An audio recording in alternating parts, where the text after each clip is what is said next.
with yourself, and you try to keep improving your performances. And I think the reason for this, and this is something you mentioned, is the overall support now that athletics and sports is getting in a very systematic manner. It includes infrastructure, it includes training, capacity buildings, sports medicine, and increased competition. Yeah. So each of these athletes were able to bring, for example, their nutritionists, their coaches, their trainers.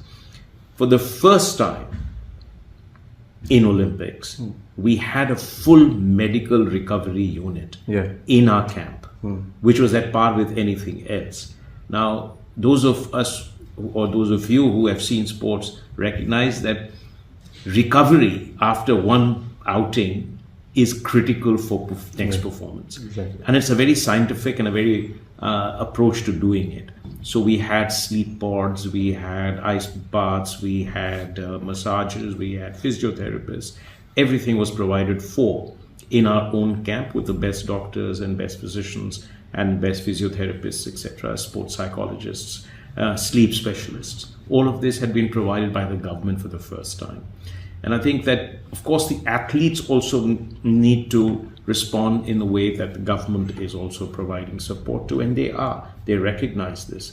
And so I'm confident that, these things don't happen overnight.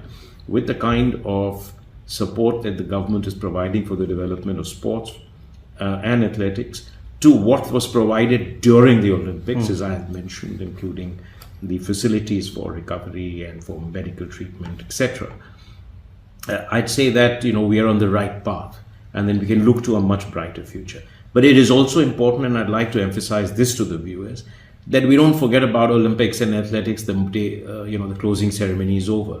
Shouldn't treat this as a 2-week entertainment process, but pay the same level of attention to it, and once throughout the year and for 4 years. And if we do that, there'll be a lot more market around some of the non-traditional sports other than cricket, etc. And when that happens, you'll see more money, more incentives, and more people coming to participate, and it will raise the overall standards, as we've seen in the case of cricket. So I'd like to also say this, that we shouldn't just move on and then recover and then remember Olympics in 2028 when LA comes upon us. So this must be a consistent effort.